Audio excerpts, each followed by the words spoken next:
Hey, Nora. So good to see you. Ew, am I early? No, I'm just letting people in. You're like right on time. Perfect. Yeah, no worries. Hey, Kimberly. So good to see you.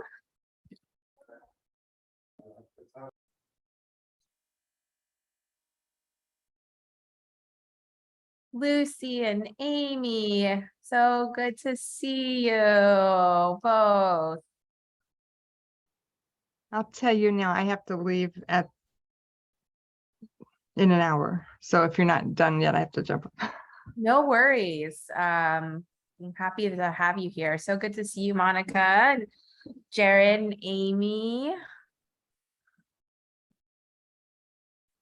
Lila, good to see you. Letting folks in. I'm taking it slow today because I want to like see all of you. Kathy, so good to see you. There's Sarah. Hey. All right. As we get here. Awesome. Well, as you guys can see, Ryan and I are in the same place. I know, right? It's been a big treat. And I am just over the moon. We had like a marked by COVID StuyHealth summit today. Little confab. Yeah, and excited to bring you all into the conversation that we started and that we will continue here today. But I can, as folks are gathering, just kind of kick us off a little bit with a little sort of preview to our conversation. As we are on the eve of the September 11th anniversary, I'll just share from my own perspective. I remember in the summer of 2020, I oftentimes was thinking about the response that I witnessed to that disaster being of a level, commensurate to the scale of the problem. And, since then, as I've learned more about the 9/11 response, know a lot more of the holes, but, and we'll talk a little bit about that today. But oftentimes I've referenced, especially early in the beginning, the type of response that we would need to this pandemic being on the scale of 9/11. And what I was referring to and what I was thinking about in that time was how, we changed our entire government as a response to 9/11. There was an investigation that, was able to kind of codify what that event was, that then, created more precedents for adjustments in international policy. It is something that everybody has, whether or not they should have, whether or not they were there, there is, it is something that people talk about constantly about where they were on 9/11. And, last year around this time, a woman reached out to us named Lila. And I think Ryan may have had the first conversation with Lila, and Ryan texted me right away saying, "You need to talk to this woman. She is exactly like you." She is exactly us. And I had, no clue what I was about to get myself into, and was really glad that I did. And I'm really honored to be able to have Lila here with us today and share with us a little bit about her experience as a survivor of 9/11 and, how we can learn a lot from her struggles. But also the thing that I love most about Lila is her commitment to wanting to be able to pass on those learnings so that whether it's a disaster like 9/11 or a disaster like COVID, we are continuing to build our collective knowledge so that we can all be in a better position when the next thing comes down the pipe. And it's oftentimes really difficult, I think, for folks to see outside of their own situation, especially when you're in the advocacy space or the activist space, and it just feels like there's not enough to go around. We're always trained to think about the world in this like deficit model. And, you know, I think there's actually an abundance. There is enough. This is the richest country in the entire world at a time whenever we've not, you know, we are on the top of the resource game when it comes to our ability to harness all sorts of technology for advancement. There is enough to go around. There is enough for each of us to get access to healthcare that we need, not just today, but in 5 years, in 10 years. There is enough for each of us to be able to not just survive, but to thrive. And I think part of what is going to not only solidify our fight for the here and now is building these types of alliances across different issues, because at the end of the day, we are all fighting very much a similar, if not the very exact same fight. So that just a little bit of a preview of our conversation today. And I just want to start by saying thank you so much, Lila, for taking time, you know, out of your schedule to be with us.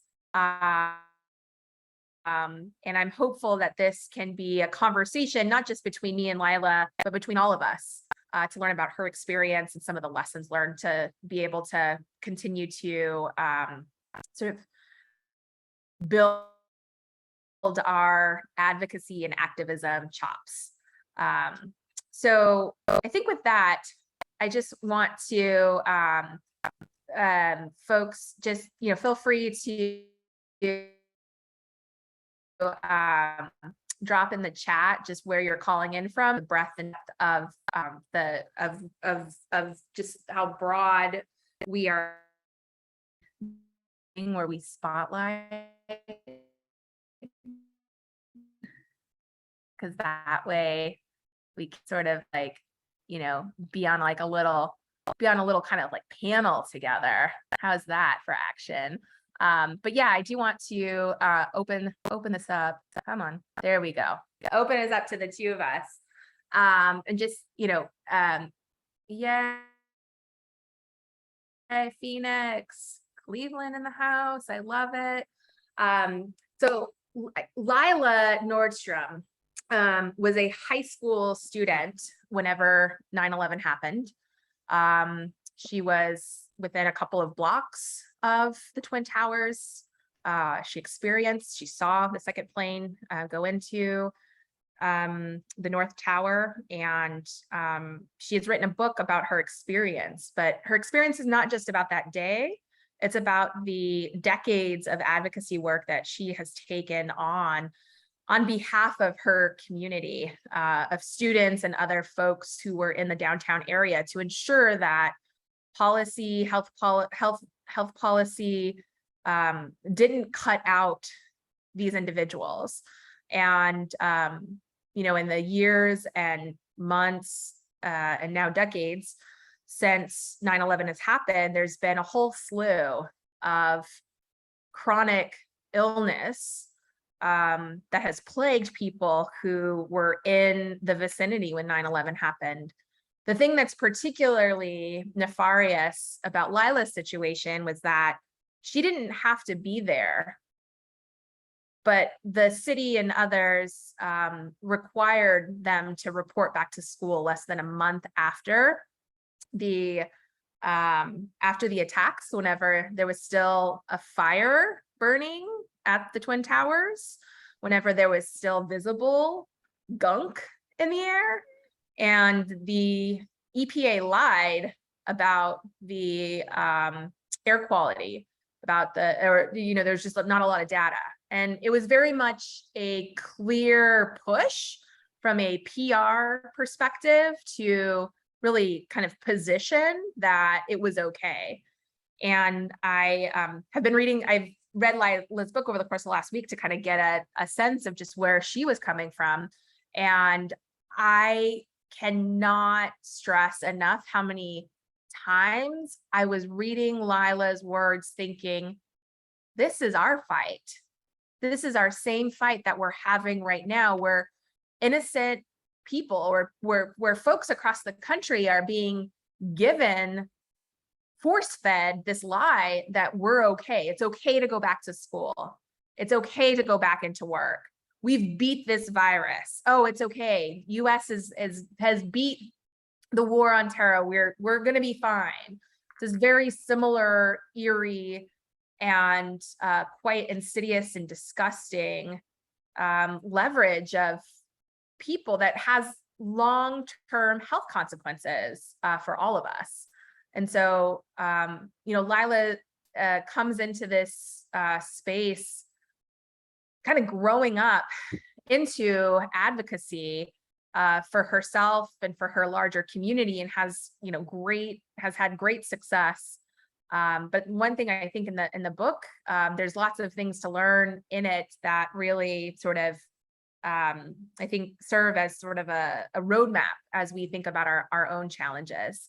So I'm really grateful to have Lila here with us. And Lila, just opening up to you.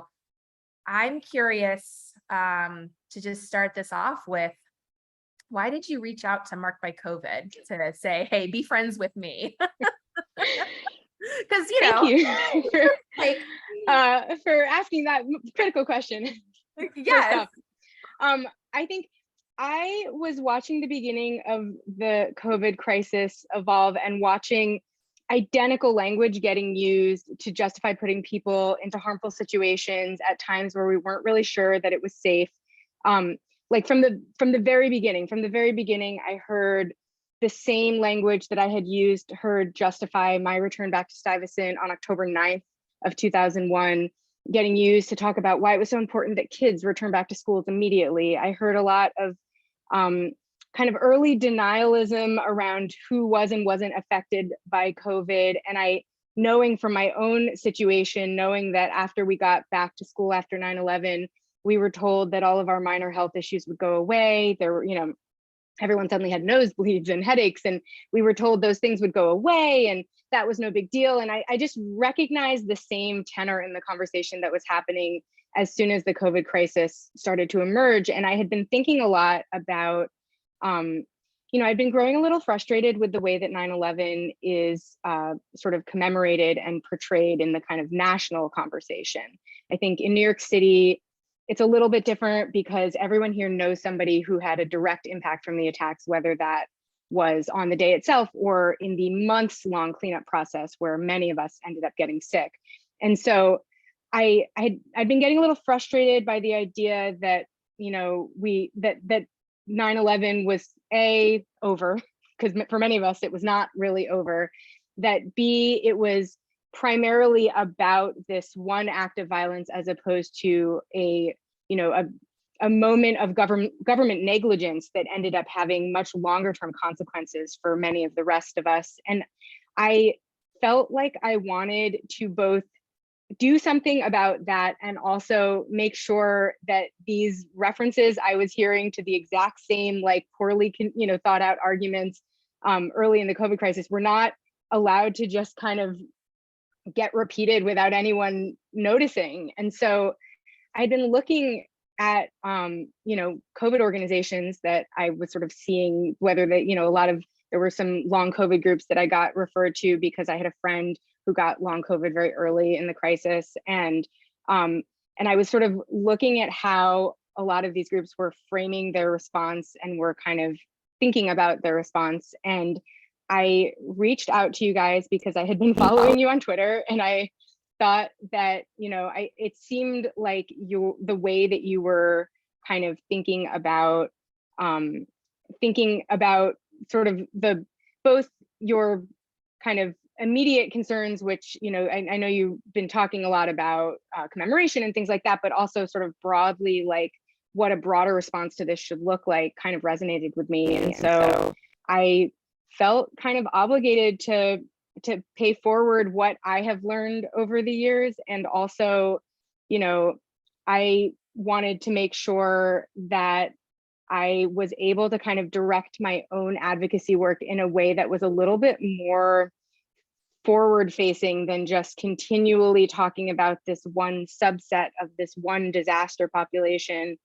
There are so many ways in which the real answer to the question of what to do about 9/11 survivors is broader health policy, and that's also the answer to the question of, you know, what we could be doing to better address the COVID crisis. And because those parallels were so obvious and so immediately clear, I felt like there was like a natural kind of connection for us to start with.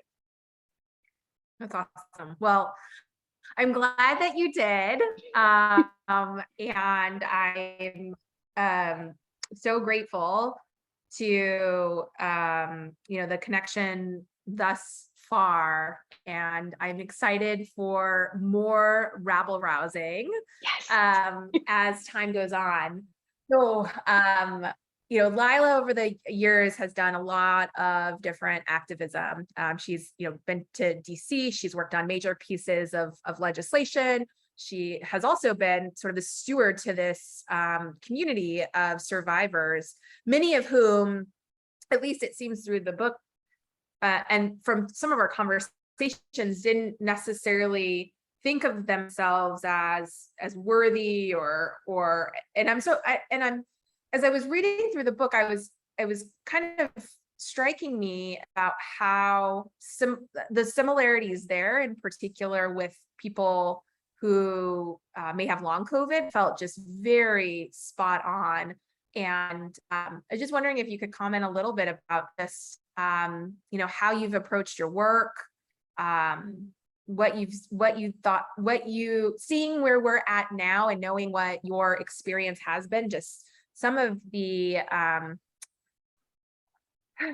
big picture lessons that we should keep in mind as we are working to do a lot, not just, you know, the commemoration work, but also pushing our elected officials now to do more on the topic of mitigation and prevention. Yeah, absolutely. I feel like one of the kind of early parallels I noticed was in how the people around me were reacting to the COVID crisis. Because I would have like a friend who would one day be livid that one of our other friends went to a backyard barbecue. And then the next week, he would go to a backyard barbecue and be livid that anyone was mad at him for going to a backyard barbecue.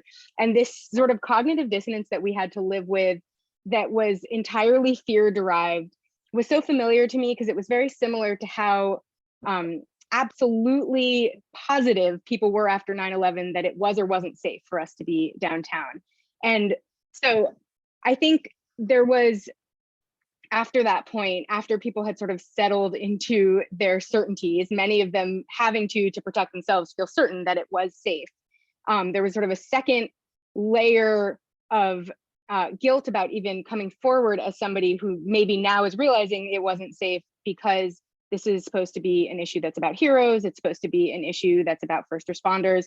And when you feel like your only relationship to an issue is that of just being a victim of a bad situation, and not one where you feel like you have an active or sort of positive association with your role, it can be really hard to identify and to identify with the role itself. So I think, you know, when we were talking a little bit earlier about the kind of difficulty that people have identifying themselves as experiencing long COVID, that was something that I expected to happen, in part because we have a very difficult time getting people to identify as 9/11 survivors, people who were in Lower Manhattan, not just on 9/11, but for months afterwards, people who breathed in smoke and dust, had to clean up their own apartments, had to clean up their own offices, you know, people that were put in incredibly hazardous situations over the course of months don't feel like they're 9/11 survivors because they weren't in the towers, or they, you know, whatever the mystery sort of threshold is that they've determined to be the one that makes you a real survivor.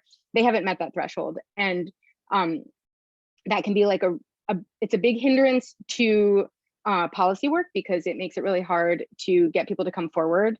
it's a big hindrance to just sort of creating a community memory of an event that is inclusive and encourages people to feel like they not only have ownership of the story, but also deserve to take action on that story. And I think that this is something that, you know, is going to be an obstacle in terms of COVID advocacy work as well, because I think that the similar narrative, you know, evolves out of almost any crisis, which is this narrative where, you know, especially in the US, as a regular person, you really have to earn your right to consideration. You have to have done something to be worthy of public consideration. You can't just be like a leech on the system. You can't just be expecting the public to pay for your, you know, pay for your misdeeds or your poor choices. You're supposed to have done something. You're supposed to have earned your consideration. And I think both in the case of the 9/11 community that I come from, but also just in the case of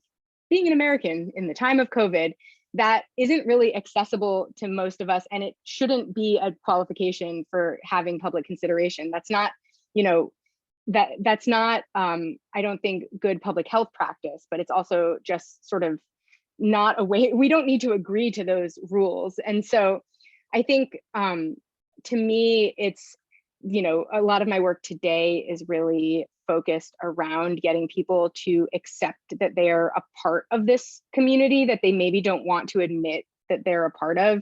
And a lot of our work, you know, a lot of our outreach work ends up being not just about like, here are some services that are available. Hey, there's free money available to you if you're sick.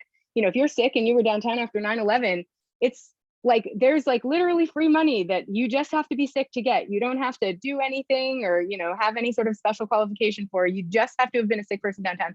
And even that, we find that people are so like guilty about coming forward for it and have such a difficult time identifying themselves in the community that deserves this care that they oftentimes go without it. And I think that makes it really difficult to advocate for larger policy change. I think it makes it incredibly difficult to gather a large force of people that feel like maybe we deserve more than just, you know, compensation. Maybe we deserve healthcare. Maybe we deserve, you know, maybe we deserve some public health mitigations that would protect us going into the future. Maybe we deserve research funding for certain things. Maybe we deserve a definition of heroes that includes positions that are traditionally held by women, because that's another thing that I think, you know, oftentimes, especially in our work where almost all of our data and all of our programs, because of that, are based on male research cohorts, because they're based on first responder cohorts. There are some huge gaps in the kind of response that's available to community members just because women were not ever included in any of the research that went into, you know, to developing these programs. So I think because of that, it's really important to like an important part of the work is like helping people embrace an identity that doesn't feel disempowering. Because, you know, I think part of the reason that nobody wants to be a 9/11 survivor is because it feels terrible to be a 9/11 survivor, because you don't get the glory of being a first responder. You just get the story of how you were a victim of something. You know, it's a victimhood identity. It's not anything empowering. And I think trying to shift that dynamic so that it brings you into a community where you're taking action and you are sort of advocating as part of the process of becoming a 9/11 survivor is important. And it's, I think, something that's going to be important going forward, and probably is a part of your work as well, in terms of getting people to sort of conceive of mass action around what can be done in the, you know, to mitigate COVID and what can be done to address some of the issues that have arisen because of it. Well, one of the things that Ryan has been really great about bringing to my attention recently, and this also builds off some of the work that our interns this last summer did, and kind of looking into some policy positions, is just how the Fema reimbursement up to $9,000, which doesn't go as far as it needs to go, has some red tape. There's been some issues here and there, but it really is sort of a precedent to the government admitting that there was something wrong. And, you know, I've kind of thought about this time, you know, here and there, But I also wonder just how many people, A, don't know about it, and B, will have resistance towards, admitting that their loved one, had it passed from COVID, not only because of, anything that they're bringing to the table, any stigma, but our government has done a really aggressive job of demonizing people who have died from COVID, whether it's like their Totally. fault because they've had a pre-existing condition, or they weren't vaccinated, or they didn't get their booster. It's just like, I feel like the campaign from the federal government, the messaging is like, it's your fault if you die from COVID. And in this period that we're in right now, wherever it's like the you do you risk management, I think that's only further engendering that sort of murkiness that it just feels so parallel to what you're saying right now. And I'm curious to hear if folks have any, if you, Lila, too, like any advice on how do you navigate those waters whenever, are there big picture outreach lessons that we can take from connecting with in our community that are still struggling with that identity? Yeah. It took me also a long time to feel compassionate to people in that situation as well, which I think, I for a long time was just struggling with the idea that a lot of the resistance to our work was coming from people that would have benefited from our work if they had been sort of able to kind of grapple with this idea that they might be in a community of, a victim's community, a survivor's community. And it took me a while to kind of get to the point where I could be like, oh, this is something they're doing to protect themselves. This is not something that is directed at me. This is not something that's directed at our work. This is something people have to do to protect themselves. And a lot of the time, admitting to yourself that you are a victim of something is terrible to do. And especially something that has a long tail, like 9/11 illness does, but also like COVID does, and has so many unknowns attached to it. And so I think my first kind of I had to reframe for myself why I was dealing with so much of this kind of resistance, and kind of get to the bottom of what, get to what was underpinning it, so that I could do a better job of just talking people out of this mentality. That was really helpful to me to kind of rethink how I was approaching people in that situation, because I think also when you are yourself a victim of something and you have sort of decided to take on that mantle, it's very frustrating to be left alone, holding the bag for this issue while people sort of pretend it's about other people. So I think a lot, in terms of how to connect to people using my personal story, but also, how to make sure that they are aware that people like them are a part of this community as well. I think, for 9/11 survivors, we saw so little representation of ourselves in media. We saw so little representation of ourselves in the way that this story was depicted nationally. And so a lot of people didn't realize that other people like them were suffering from these illnesses, were taking advantage of these resources, were doing it without feeling guilty about taking advantage of these resources. Sometimes it's just been helpful for me to say to people that I got my VCF payout and I don't feel bad about it. And I didn't feel the need to donate it. And I didn't feel the need to sort of do something with it to make the guilt go away, that I deserved it because I got sick because the government made me sick. Just sort of pause you there. I want you to say that again. What, I got sick because the government made me sick? And you deserved. Oh, and I deserved what I got, the compensation that I got. Yeah, absolutely. That's and especially as a woman, these are things that is so they're light bulby for me too. And and when I was reading through your book, I felt like there were certain times where it was just you stating I deserve, we deserve this because the government put us in harm's way. That that is exactly we deserve everything that we're asking for in our policy platform and more, because our government continues to put us in harm's way, and they're not going to stop that either on COVID or something else. And you know what? The next thing, it's going to be us and people just like us. And so I don't know. I just got chilled kind of being like, yes, you deserved it. And you should We not. used to literally have to like stand up at forums that were designed specifically to make people think, you know, to teach people about the VCF, to get the people on stage to stop going on rolls about how if you're feeling guilty, you can donate the money. We used to stop and sort of give unsolicited comments just to remind people that they actually did deserve this compensation, that they do deserve the healthcare that our program offers, that all of this was something that they earned by, you know, being put in harm's way, that this was not something that they have to make an excuse to deserve. Thank you. Yeah. I'm just seeing in the chat, Monica's dropped a link to the funeral assistance. So if you are newer to the group or haven't heard about it, there's a program that that will pay up to $9,000 of funeral expenses for a COVID-related passing. So you deserve it. If you lost a loved one, please apply for it and take the money.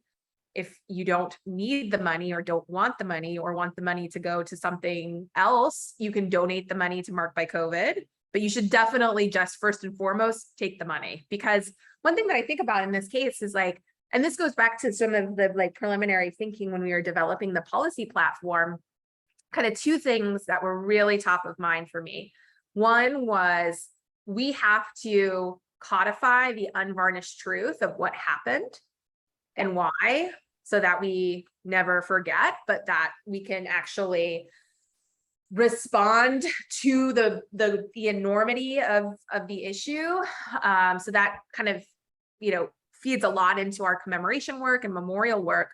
But the other thing that was just so top of mind is that the government needs to pay. And I was thinking about that in the sense of like, if there isn't like that harm, like if there isn't a consequence, if there isn't like repercussion, why are they going to change? If they get away with it here, why are they going to change? And it's just like, I hate that it kind of boils down to that, but in a way, it kind of does. Well, and also just the benefit of having something like this set up is just, there are ancillary benefits to having the government acknowledge that they were responsible for the harm, because that's how you get the bigger programs later. That's it. Everything that we have in the 9/11 community is premised on a government admission to misleading the people of downtown. So without that, you know, none of this is premised on the terrorist attack itself. None of this is premised on the day of 9/11 itself. People who were, you know, affected by that do get to participate in these programs, of course. But the reason that these programs exist, the reason that we sort of exclusively seem to have these programs as a disaster community when so many other disaster communities don't, is because we got a government admission of their culpability, which almost nobody else, you know, in other disaster communities has successfully been able to do. And that, I think, any kind of like program that prioritizes getting that admission will pay dividends in numerous ways beyond just the original, you know, sort of government payouts or grants.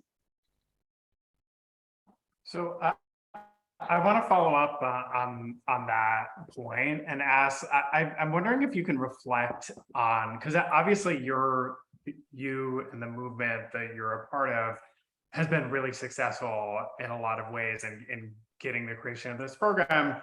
And getting to the creation of this program, how many years from when? I mean, it would like the Drug Act. It was 10 years after 9/11 that. Oh, sorry. I'm having reception issues. Years. Okay, right. Oh, can you hear me? So Okay, I guess back. I'm wondering if you can reflect. Oh, okay. So yeah, I guess I'm wondering if you can reflect on what made you successful, and if you think there are any lessons for our work and your successes.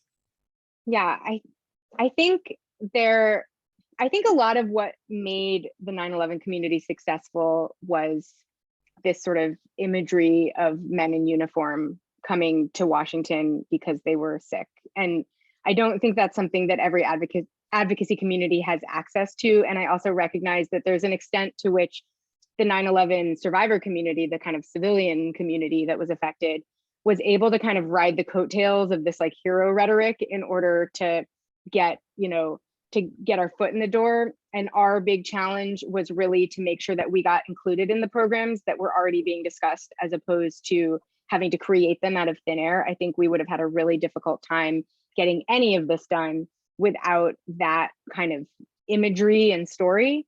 So I recognize that that's a slightly different dynamic to walk in with, because, and I think obviously we were successfully ignoring even those men in uniform for a very long time. It really took having Jon Stewart bring that to the national attention, to get the ball rolling. I mean, literally, I was in Washington before that first appearance that those 4 first responders went on his show in 2010. I was in Washington for the lobbying effort leading up to that. We were getting nowhere. We were told that the bill was definitely not going to make it out before the end of the, before the end of the session, or get a vote before the end of the session. We were feeling very disheartened. Him having those 4 responders on his show changed everything, and the bill got signed in the lame duck session following that. So there was a confluence of lucky events. But with that said, I think that the thing that really sold this advocacy effort had a lot to do with just persistence. First responders who were sick and ailing dragged themselves to Washington just month after month after month for literal years to make this happen. They were known to every single member of Congress. When they came down the halls, people already were sort of like, members of Congress would sort of like duck behind corners because they didn't want to be, caught on camera ignoring these sort of the nation's heroes as they, told them about their, horrifying illnesses. So I think there's an extent to which, the community had the benefit of a kind of imagery that regular Americans don't have the benefit of. And that is something that, that's something that's certainly frustrating as I think about some of the larger policy priorities that I have personally that would have mitigated a lot of the, initial issues that brought me into this, into this advocacy effort in the first place. But with that said, I have never participated in an advocacy effort that was as persistent as the one that was led by first responders. I've never been a part of a grassroots effort that really wasn't being sort of like funded by some kind of like,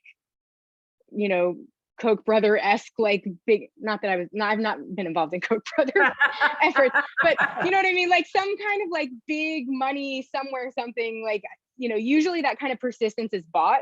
And in this case, it really wasn't bought. It was just that these were people that were sick and they were used to taking care of each other because they were part of these forces where they felt this real sense of like brotherhood with each other. And so they just kept going down for each other. And those of us that were in the community that were able to kind of like keep up with that schedule and go down with them were able to kind of benefit from that sense of camaraderie. And I think that's something that anyone can do. That doesn't require you to have a uniform. And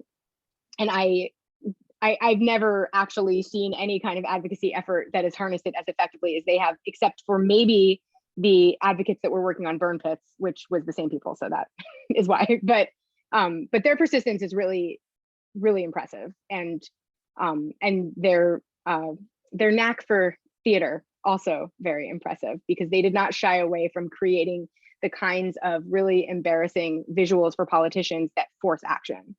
Mm-hmm. And they came up with a lot of creative things as well. Like we used to go to politicians' offices with printouts of their never forget tweets.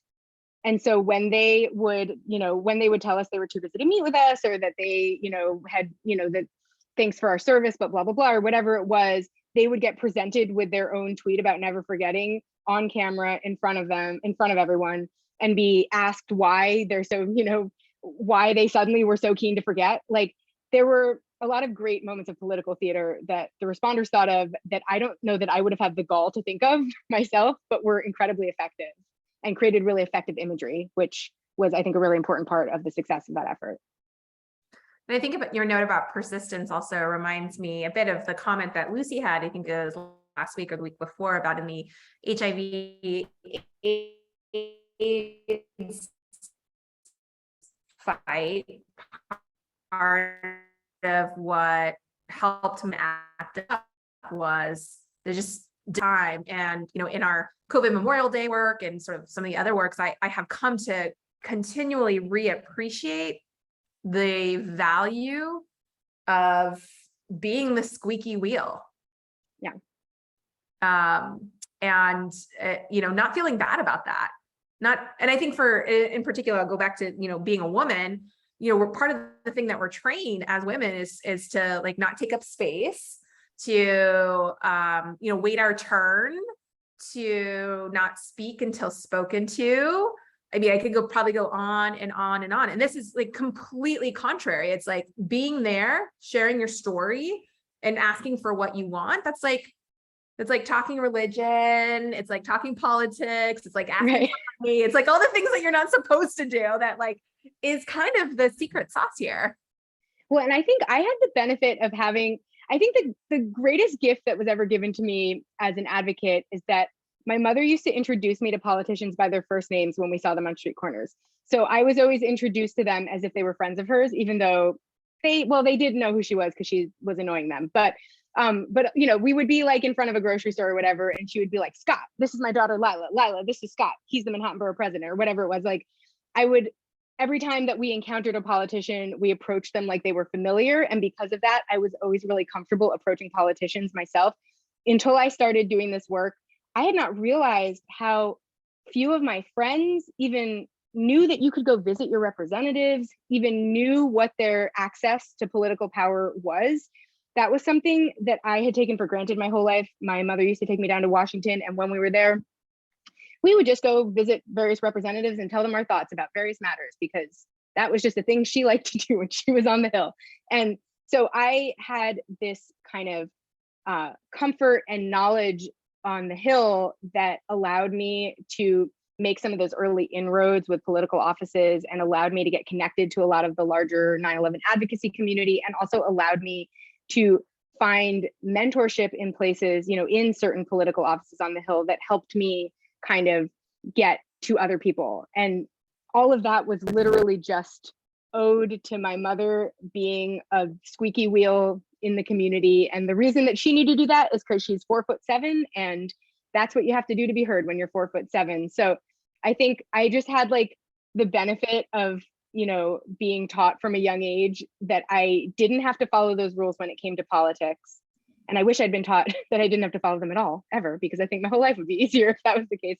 But I mean, I think that I always try to make sure that the one thing I impart, especially when I speak to young people, is like that this is something that's accessible to you. If someone just tells you that you can do this, like that's all it really takes. You just have to know the secret.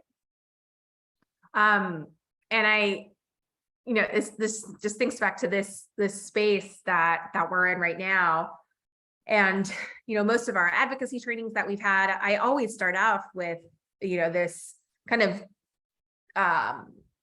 single point of like, these people work for you, like they work for us, they are our representatives, and they raised their hand and took our money to run a campaign to do that job. So yeah, I get it. There is this feeling of sort of, and they structure it too to make it feel even more. But at the end of the day, they work for me, they work for you, they work for everybody in this room, and they're not doing their job. I want to bring in this comment from Jeffrey in the chat about the scope of, you know, what should be available. Government benefits should be available to, if anybody needs anything. It's not about deserving from neglect or harm, but out of respect and care for fellow citizens. And then goes on to talk about how the CDC and COVID lapse, it just been horrific, this big lie and rejection, starting with global warming, and how we are just abandoned. And this, I could not agree more with you, Jeffrey. And I think this is one of the things that Lila and I connected on very early on, is that, you know, we too often in our country gravitate towards this like sort of hero narrative of like, there are a certain set of people who are deserving, when in fact, we all are deserving of a whole set of basic things in order to just survive, let alone thrive. And, it's one of the kind of big reasons why we're really careful in our own advocacy about sort of the picture that we're drawing about, people who are on the front lines, essential workers, all kind of being, deserving as much as somebody who just was happening to get COVID while they were going grocery shopping or out. For example, my dad most likely got COVID from a karaoke bar. I could feel very ashamed from that, but also you don't understand the context of why my dad was there. The governor was saying it was safe, that it was time to like get out and celebrate the fact that we had beat the virus. And my dad was the most extroverted person I've ever met in my life and was like celebrating with his friends the end of COVID. And he died from that. We're all deserving of basic things. And in particular on this issue of climate change, I mean, that is like what brought me into organizing and activism to begin with. I remember the first International Panel on Climate Change's report that came out in 1990 when I was in first grade, linking, so this is from the UN, linking basically the world scientists together that the climate was accelerating, climate change was accelerating and it was man-made. And I can remember being in that classroom and we had just been learning about greenhouse gases, like in a very like, here's the plant, grow the plant, here's what happens. And like making that connection and like being like totally freaked out about this like existential crisis. And then that most of the adults around me were saying, oh yeah, that's not real. There's been a lot of gaslighting throughout the course of our life about these existential crises. And I guess I just want to I want to open up to more questions from folks in the room, but I guess the thing that I'm wondering from you, Lila, on this is like, how do you keep going whenever you know the goal may never be met and that there is a lot of inertia in the universe to put your head in the sand? I'm curious, just where does your eternal pool of motivation come from? I feel like more than a pool of motivation, I think that I just have this sort of like sense of obligation where I feel like it is my responsibility as a member of my community, just society more broadly, to like do what I know how to do to address a lot of these concerns. I think a lot about the fact, like I know there are a lot of 9/11 advocates who never talk about any other issues. There are a lot of us who don't share politics in that community. And because of that, we don't talk about, we don't talk about other kinds of activism that we're involved in because it would be incredibly awkward too. But I feel like one of the things that motivated me to reach out to you guys, one of the things that kind of motivates me to think beyond that issue is the fact that once I saw the connections between what I had been through and what other disaster communities had gone through, I was sort of like, oh, but there are these big solutions that could solve all of our problems at once. And if we were all kind of like aware that all of our problems could be solved at once by these big solutions, then maybe they wouldn't be as out of reach as things are only as out of reach as we decide they are. I was telling Kristen and Ryan earlier, and someone's going to take this out of context and it's going to ruin my career, but I've been a little like oddly inspired by the fall of reproductive rights just because I can't believe that the right had the gall to like take away one of my basic sort of like rights. And I feel like they really like used their imaginations and like dreamed big and like followed a path that was absolutely insane to think about. It was literally an unconstitutional idea that they made happen. And I think a lot of the time on the left, we don't kind of conceive of things that way. We don't conceive of big changes as possible, and big changes become possible because you decide they're possible. Everything is possible when you just decide to make it possible. And so I think on some level, once I saw that what I was really looking for were these bigger changes and what I, and that these bigger changes are what kind of like unify not just every disaster community, but just like every person, because you haven't experienced the disaster until you have. And then once you have, it's too late. Like everyone is pre-disaster. And then also those people still need healthcare. They still need access to a social safety net. All of us are better off if, as I think I point out in my book, like I would rather not have had to find out how expensive my asthma medicine was. It would have been much easier if I would never have even raised my head if I hadn't hit 22 and suddenly realized I couldn't afford basic medication that kept me alive. And I think that, I'm not the only person who's been through a crisis that caused this exact series of events to occur.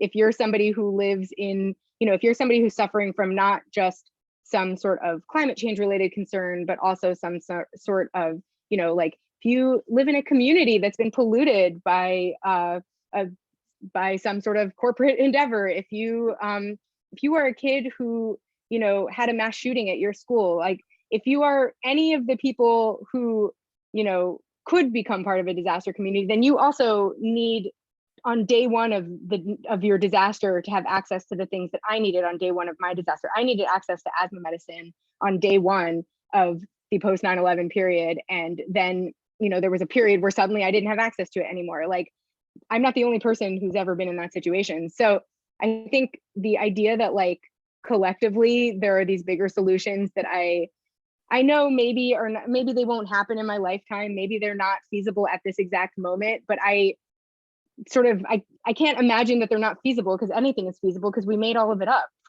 Yep. I agree. We made this all up. It's all invented. We made it all up. And, like this government is supposed to work for us. Right. Access to care is so basic. And we all need it at one point or another. And, I also think too about, I remember at some point taking a class in graduate school that I have not been implementing. It was called Making Sound Financial Decisions. Working for free for a year and a half is definitely not on the agenda. It's not on the list. Not on the list. But one of the things that they talked about in that class was about, you should get disability insurance because at some point, like 70% of the public becomes disabled. And I was like, what? I had no, it was just so eye-opening, but we constantly are doing things that take away people's ability to like live life with dignity once you're no longer able-bodied. And I didn't sign that permission slip. Like, I don't want that. Yes. And I think that your point on like, which is the exact, thing on this conversation of like, alliances across disasters, alliances across, different types of movements, I think is really important to being able to say, no, this is not enough. And, the corporate interests are taking up too much space. There's a lot that can be done. I want to know what questions folks in the community may have. I'm going to remove all the spotlights so it's all of us. Would love to hear from you all, from what's on your mind.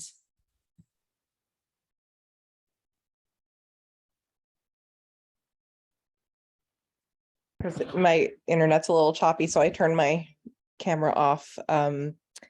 But I was just thinking when Lila was talking about, who gets to feel like they're a victim of something. And I was just thinking about a friend of mine in New York who has symptoms of long COVID. She's had no sense of smell and chronic headaches and a dizziness and a few other things since she had COVID in May 2020, but she doesn't think she has long COVID. And I think it's an interesting dynamic when, we're talking about like who is most impacted by something. And I think her rationale is, well, people have it so much worse than I do. So I don't feel like I can claim this identity.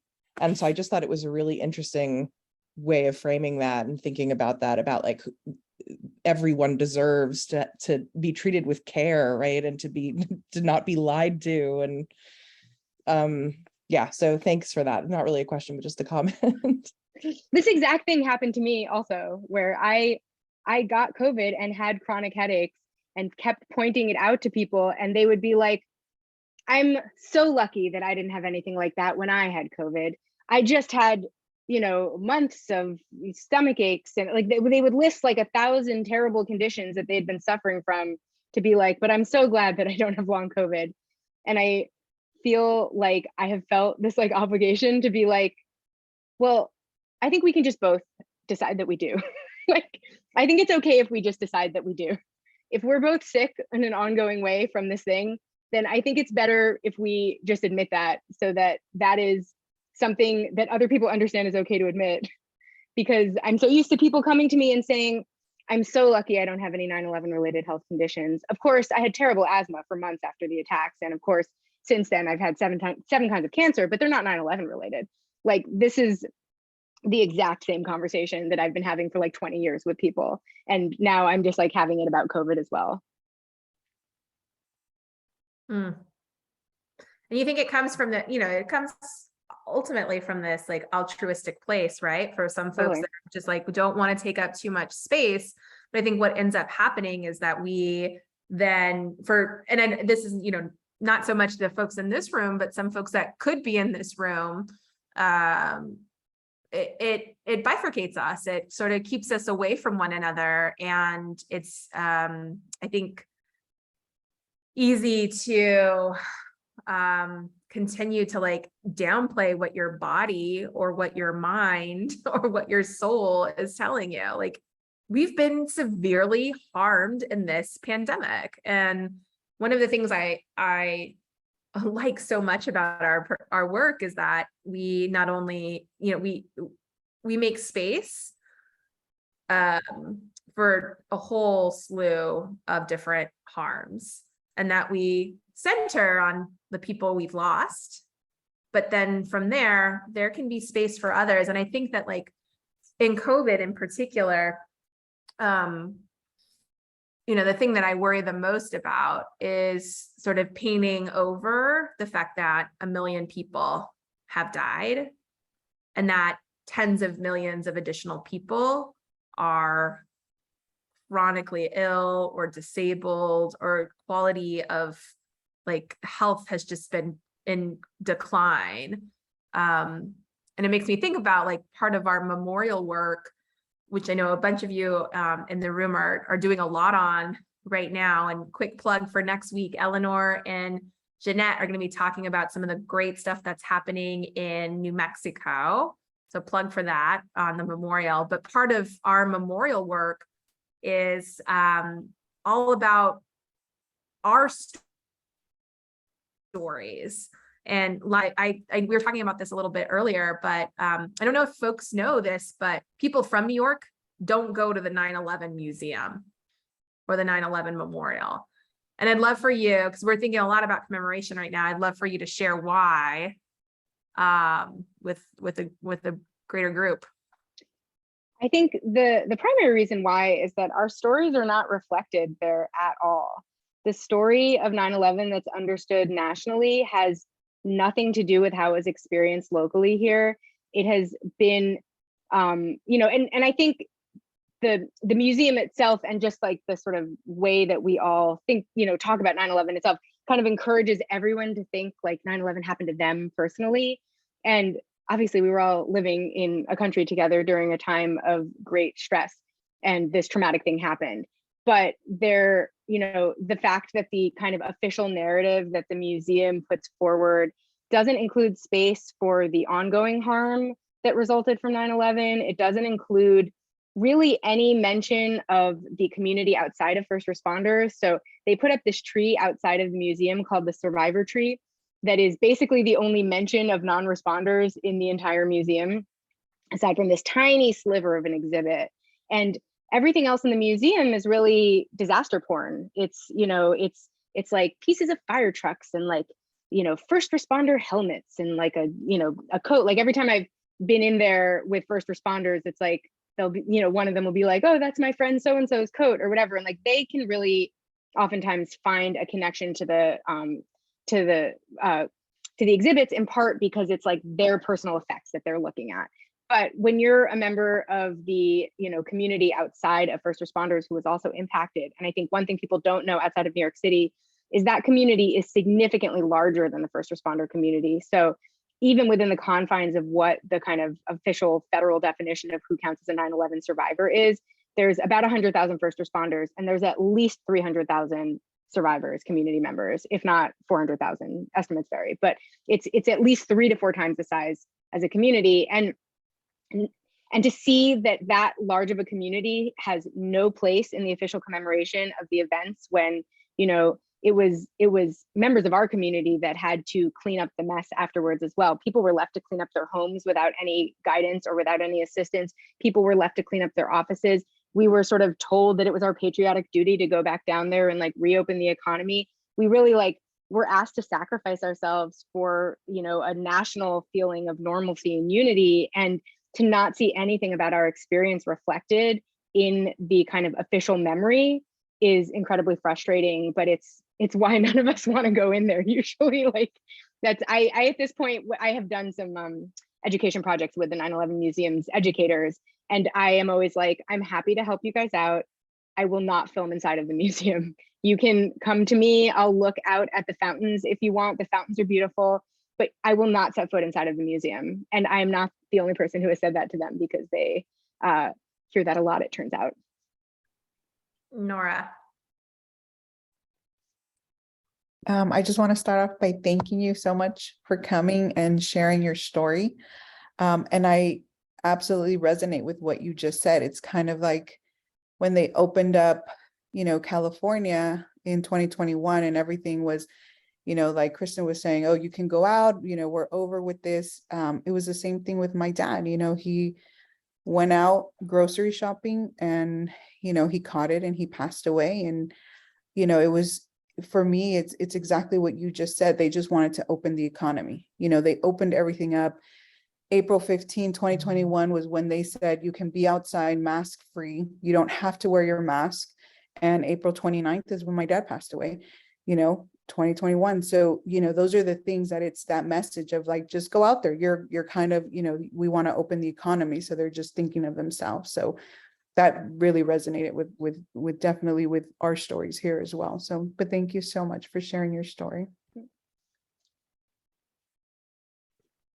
Thank you, Nora. And I think that, you know, part of what we are working to do with our memorial work is all about our individual stories, about who we lost, and how we feel about that. And I think part of the strategy for some of this, like, you know, commemoration has been to focus just on one sort of hero aspect in order to, like, you know, downplay the real life consequences. And it won't stop. What we're seeing with 9/11, I think what we've seen with Katrina, what we've seen with COVID is we have to get back to work. We have to put people in harm's way at any cost. And I'm just, you know, I'm angry about that. I'm sad that I didn't kind of, despite being like, you know, progressive, I like didn't really connect those dots before, but like, I can't unsee that now. DJ asked in the chat, thank you so much for your time and coming and speaking with us tonight. Lila, what's the next project you're working on? Great question. I'm gonna make Sarah and Kristen write a book with me. It's gonna be great. Yes, the Survivor's Guide to Social Change. Exactly. I think, you know, we have sort of an ongoing project of having to, you know, make sure to advertise the federal health services that are available to 9/11 survivors to them. But I think, to me, like, in terms of my advocacy, I really want to shift to broader kinds of healthcare advocacy. I think you know, a better system, a more equitable system, an affordable system, a public system would benefit like I said, not just current disaster communities, but anyone who becomes a part of a disaster community in the future. And to me, that's a kind of incredibly important and also effective way to contribute and an important it's important if we're going to have any sort of like equity and justice ever, to have an equitable and just healthcare system. That's kind of, you know, that's such a basic need, and it's such a it's a universal need. We all have bodies. And so I think, to me, like, anything that I can do to contribute to that larger conversation around why broader healthcare solutions are important is important to me. Well, we'll work on that together. And this community too. There's a lot of great comments in the chat. Another question from Debbie is important points. Any chance of getting reporters at smaller outlets to take note this weekend of the exclusion from museum and commemorations? Gothamist, WNYC, the City.NYC, college newspapers, Democracy Now!, etc. Or an op-ed drawing parallels between the two eras of survivors. Well, we have one of those taken care of. So I think also the thing that I think would be most beneficial in our situation is if reporters outside of New York City notice this. This is actually something that's pretty well reported in New York City. And these are all like outlets that a lot of us in the survivor community have spoken to extensively. I think I don't know if Kristen mentioned this. I actually live most of the year in Los Angeles. I live in California. And so I'm really familiar with the ways in which people react to the information that I'm a part of a 9/11 survivor community in California, and how people from different places who are not New York kind of perceive what that means. And I think the national story around 9/11 is a lot of what's lacking here. It's not really, in New York City, this issue does get fairly extensively reported, but it only ever gets reported in New York City. Only New Yorkers know that there are these other people that were impacted, and only New Yorkers know that this is a public health story. It's not just a story of a terrorist attack.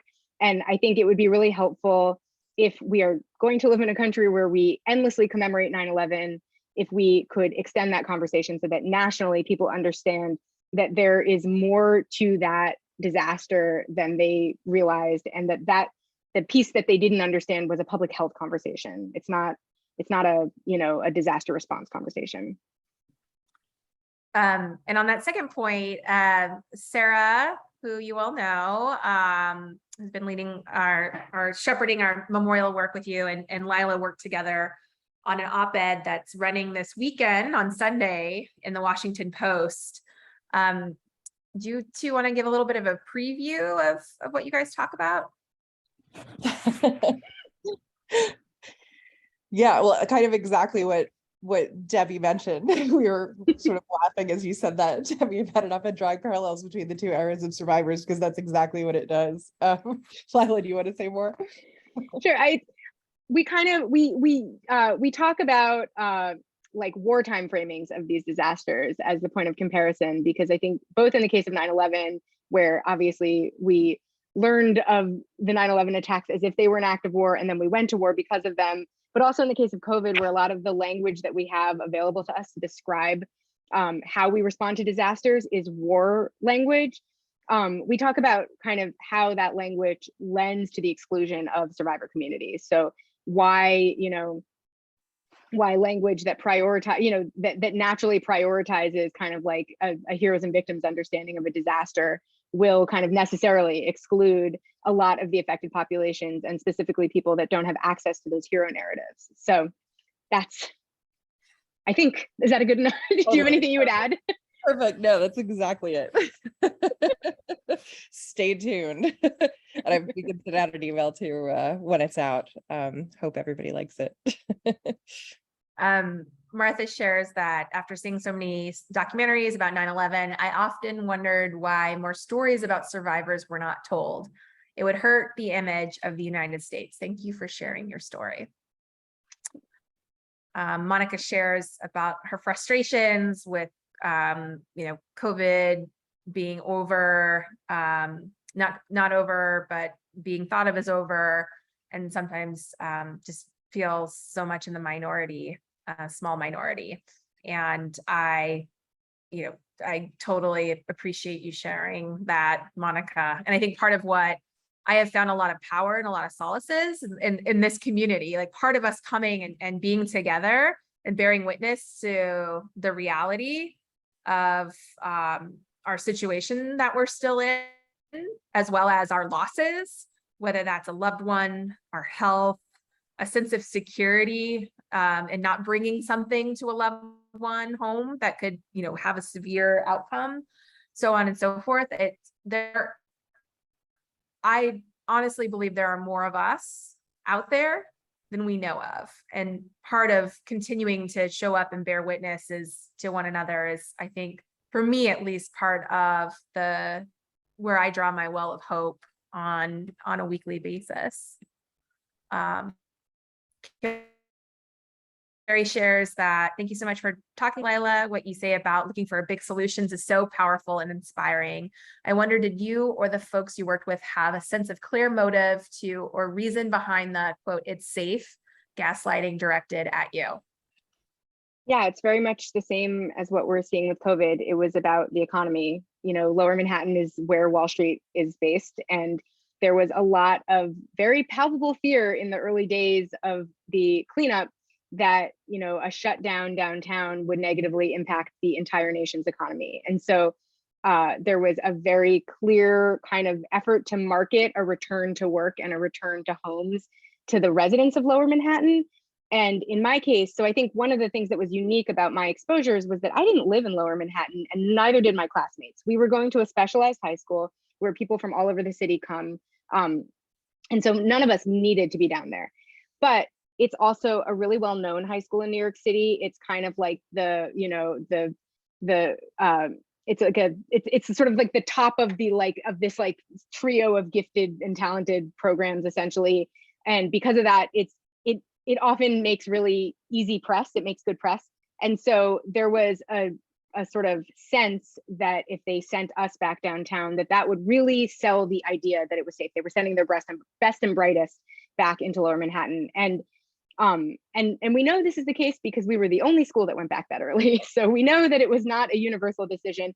And we also know that a lot of residents who sent their kids to local schools down there actually pushed their school returns back because of our experience. So there was an understanding as soon as we were back that it was that it was a mistake.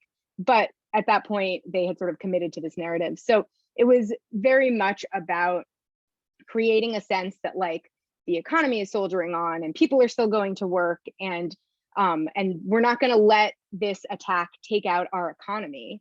And we are going to do that by sacrificing the people of Lower Manhattan, essentially, because that was the only way to win that narrative. So there are a ton of parallels between the gaslighting that we experienced and what we experienced again as people living in America in the age of COVID, because I feel very much like that pressure to return, that's something that all of us in the 9/11 community also live with. So we're now experiencing it for a second time. And a lot of us have been a little suspicious of the speed and ease with which we were supposed to return back to work or home or school because of our experience in 2001. Lila, can I add, because we also talk a little bit about this in our essay, but we were chatting a bit about cognitive dissonance and confirmation bias. And so, before we're like, oh, all politicians are evil sending these kids back, the EPA, they did tests, they just didn't do very many. And so when Christy Todd Whitman apologized years later and admitted that it was wrong to tell people the air was safe, there was a lot written about well, we did what we knew, with the knowledge we had at the time, or something, is the phrase that, and of course we keep hearing that repeated in the case of COVID too, in terms of early mitigation measures. And so I think that's also, it's you do sort of a test and it's oh, it's safe. Yeah, they can all go back, right? Because the desire is for everything to be okay. And so I think that's one of the big issues, right? And Carrie, you mentioned looking for big solutions. It's powerful and inspiring, but also terrifying, because big solutions are not easy in the way that flipping a switch and saying something is back on is perceived as easy. Yeah, and taking it even further, it's you know, the EPA was the bad guy in the 9/11 situation. And right now we're seeing the federal government really set up the CDC as the bad guy, which not to say that the CDC hasn't been a bad guy.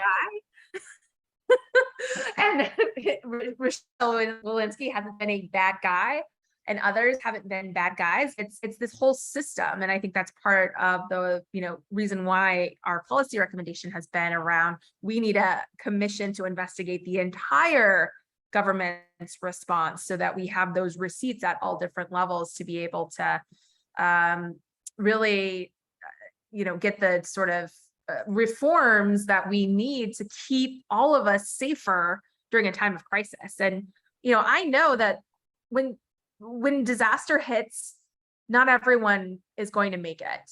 Like we're adults, we know that. But the way in which, like, it is not normal for 100,000 people to still be getting sick every single day and hundreds of people dying still. That is not normal. Even in the times when we thought that we could control, like really control the virus, that would have been like 50 deaths a day. This is unacceptable of what they're trying to make us, the medicine that they're trying to make us take. So I know we're at time, and I just want to say, Lila, this has been such an incredible conversation, and I hope that you come back. But I also am, you know, really grateful for you reaching out to us and wanting to, you know, organize and fight for these big fights together, because I do believe that is a pathway towards not only asking for those big things and demanding them, but maybe even making some of them happen. Yeah, thank you guys so much for having me. This has been really wonderful. All right. Well, everyone, if you feel inspired, take off your mute and say thank you to Lila. Thank you. Thank you, Lila. Thank you. Thank you, Lila. Thank you. Thanks. And next week, we'll hear from the New Mexico team on the exciting developments for a permanent memorial in New Mexico, which is really exciting. And I hope you all have a really